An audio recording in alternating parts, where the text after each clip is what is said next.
Hello everyone. In this video lecture we are going to discuss a question of UPSC CSE 2014. ये question है हमारा topic dynamics का mathematics paper 1। इस question के अंदर हमसे कह रहा है कि particle is acted on by a force parallel to the axis of y. एक बाई एक्सिस के पैरेलल में कोई फोर्स लग रहा है, इधर भी हो सकता है इधर भी हो सकता है। आगे पढ़ते हैं। Whose acceleration always toward the axis of x, जो एक्सिस ऑफ एक्स की तरफ है, तो ये नीचे की साइड लग रहा है। मतलब एक्सेलरेशन इस साइड में है तो हमारा फोर्स है इस साइड में है। हमारी बाई की पॉजिटिव डायरेक्शन इस साइड में है, जबकि अपना जो एक्सेलरेशन है इस साइड में है, तो दोनों अपोजिट है तो नेगेटिव साइन लेंगे हम लोग। Which acceleration is this and when y बराबर है it is projected parallel to the axis of x with velocity this. जब ये कोई पॉइंट है ए पर, मान लो जब y बराबर a है, तो ये पार्टिकल को प्रोजेक्ट किया जाता है parallel to the axis of x, x के इस साइड में आपको प्रोजेक्ट किया है √2 म्यू अपॉन ए। अपन को भी पता नहीं है कि ये पॉइंट यहीं पे होगा, आगे इस लाइन में कहीं से पे भी हो सकता है, बाई बराबर ए लाइन पर। इधर भी हो सकता है इधर भी हो सकता है इधर भी हो सकता है। तो इसको वेलोसिटी दी है हमने 2√2 mu upon a, x direction में, parallel to the axis of x. Find the parametric equation of the path of the particle, here mu is the constant.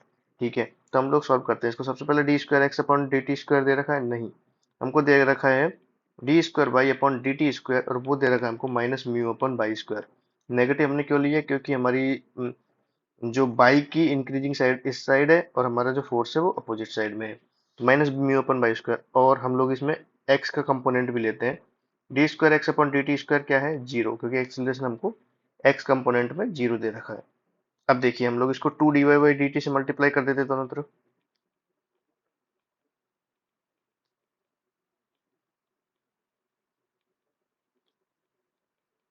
Integrate कर रहे हैं टी की कंपेरिजन, टी के respect में।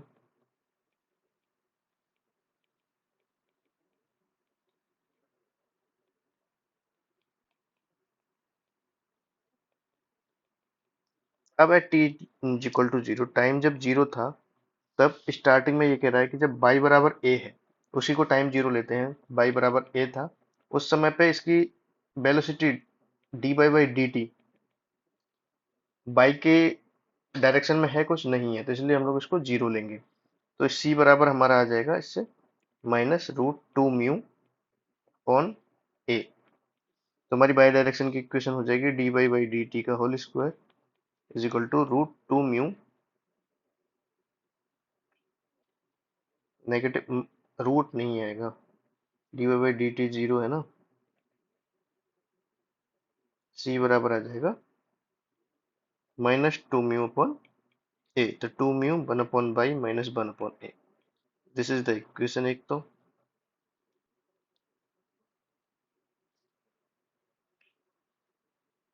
दूसरी equation हमारी x की डायरेक्शन में हम लोग ले रहे हैं। डी स्क्वायर एक्स बटे डी टी स्क्वायर जीरो है, तो d x upon D t is constant at t is equal to zero. Y बराबर क्या है? ए है, और d x upon D t क्या है? वो भी दिया हुआ है डायरेक्टली, बाय √2 म्यू अपॉन ए। तो at t is equal to zero, d x upon D t बराबर दिस। तो हमारी इक्वेशन ऑफ मोशन ये आ जाएगी √2 mu upon A, and this is constant.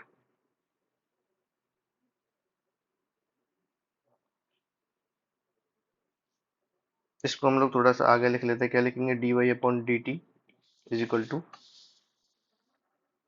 Minus आएगा इसमें भी √2 म्यू अपॉन ए को बाहर ले लेंगे, क्योंकि वेलोसिटी भी हमारी बाई को डिक्रीज ही कर रही है।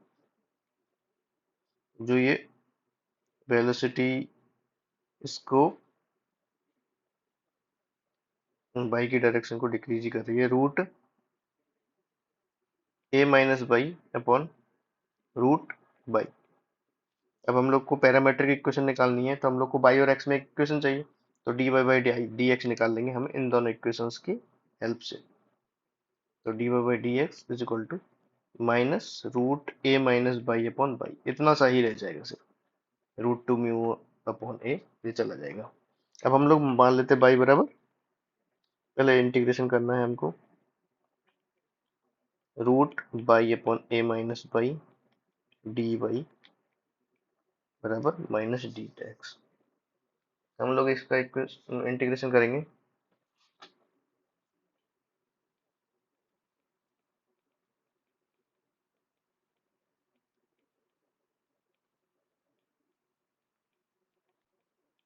By A cos square theta मान लेते हैं।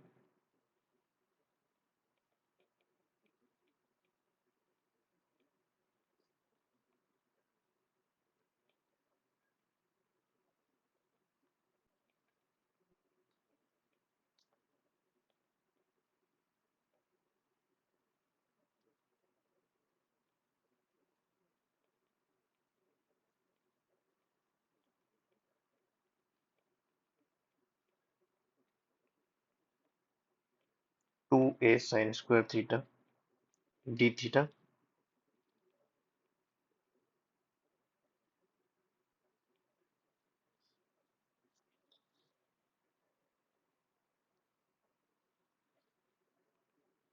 ए 1 plus cos 2 theta D theta.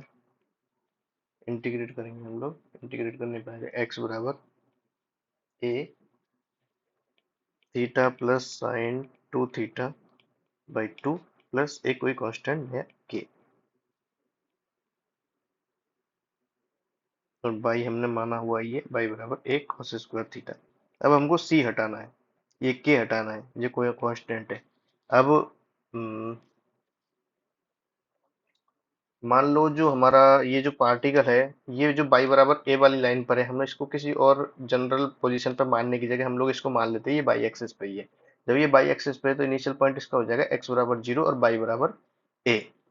तो हम लोग ने ले लिया मान लो एक्स बराबर जीरो,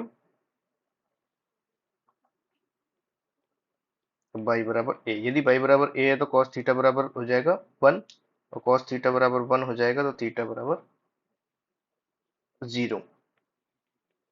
जब थीटा बराबर जीरो है तो और एक्स बराबर जीरो है तो जीरो, एक्स की इज वाली इक्वेशन में रखेंगे हम लोग, zero is equal to a theta zero plus zero plus k, तो के इज इक्वल टू जीरो।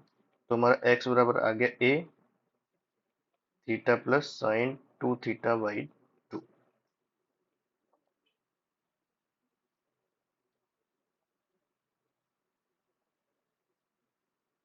ये तो एक्स हो गया, और बाई बराबर हमारा ए कॉस स्क्वायर थीटा हो गया। इसको भी अगर इसकी तरह लिखना तो बाई बराबर A one plus cos two theta by two. इस तरीके से हम लोग इसको लिख सकते हैं।